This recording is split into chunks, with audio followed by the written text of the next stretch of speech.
Hello everybody, my name is Alec and this is my channel. Today I'm going to be doing a review of the brand new GoPro Hero 4 Silver Edition. So, let's get started. So this is going to be a very in-depth review. I want to go over the design, the battery life, the video quality, and all the features of it that really make you want to buy this product as opposed to the Hero 4 Black or any of the other earlier GoPros. So the Hero 4 Silver comes with the camera, the standard housing, which is waterproof up to 131 feet, a text backdoor, which is only waterproof to 10 feet, a skeleton backdoor, the newly redesigned battery, curved and flat adhesive mounts, a quick release buckle, a 3-way pivot arm, and the USB cable for charging. The new GoPro comes with a new and completely redesigned battery, and that goes on the bottom instead of the back so they could put the screen there. I like it better than the older and bigger one, but this is the second time they've changed the battery design in 2 years. I personally think they should keep this battery design for the next couple of models that they have coming out. GoPro has never really been known for their battery life, and to be honest, this really isn't an exception. Recording at 1080 and 60, I got an hour and 40 minutes. This is still comparable to the Hero 3 Plus Black Edition, which had 1 hour and 37 minutes. As far as shooting goes, the Hero 4 shoots 4K at 15, 2.7K at 30, 1440 at 48, 1080 at 60, and 720 at 120. It also shoots 12 megapixel photos, 30 frames per second burst, and is capable of doing night lapse and night photo modes, which I'm really excited about.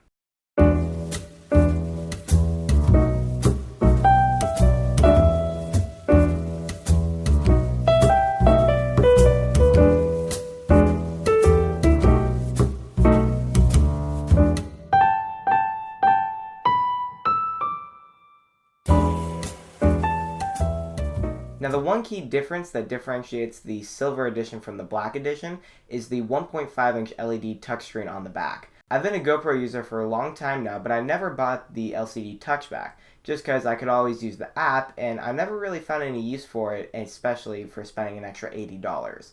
I always use the app to frame my shot and to adjust all the settings, and that was great. But now the touchscreen is great because it's directly on the camera, and the new menu system makes it really easy to use the touchscreen with. It's just much better. So it's great for framing shots, but the one downside, which GoPro can't really fix, is you can't see it when it's on your chest or on your head or somewhere out of reach. It's just impossible. You won't be able to frame the shot right. So that's when it's great to use the app, but if you're just clamping it onto a desk or a table or something, then it's great for that because you'll actually be able to see what you're shooting, and you don't have to pull out the app and connect it and everything like that. So it works in most situations, and that's why I love it. Plus, it just makes navigating the new menu system a lot easier. So it's not just great for framing shots, but you can also navigate through all of your photos and videos that you just took. That's great because you can easily delete all of your shots, or if you didn't get the shot that you thought you got, you can easily go back and redo it again and retake it and actually get the shot. You can also delete and highlight any of the photos or videos that you liked. So one great change to the new camera is the Wi-Fi button on the side is no longer the Wi-Fi button. It's just an overall settings menu for whatever shooting mode you're in. So if you're in video mode and you press the side button, it makes it so much easier to change the frame rates, the resolution, and anything like that instead of cycling all the way to the settings mode just to change something really quick. I was actually really impressed with the audio performance. While using it in the enclosed waterproof case, I could still hear everything relatively clear. Now, if you're going to be using it for music, I would not recommend doing that just because it's so muffled. Put it in a frame, but that's just obvious. While using it in the skeleton and the semi-waterproof touchback doors, it was a lot better, a lot clearer, but not as clear as putting it in the frame or just leaving it naked. Still, I found it was a great improvement over the last GoPro. So the Hero 4 Silver now supports ProTune for photos, and if you don't know what this is, it's pretty great.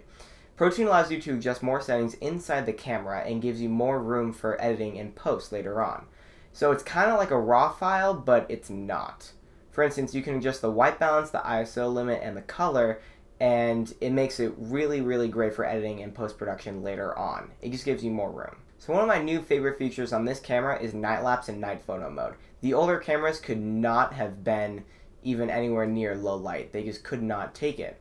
This new mode lets you take up to 10-second long exposures, which leaves a lot of room for creativity, And night lapses are also amazing and let you get some seriously awesome time lapses at night. I absolutely love it, and I've used it a couple of times, and I have to say I'm really, really impressed with the results.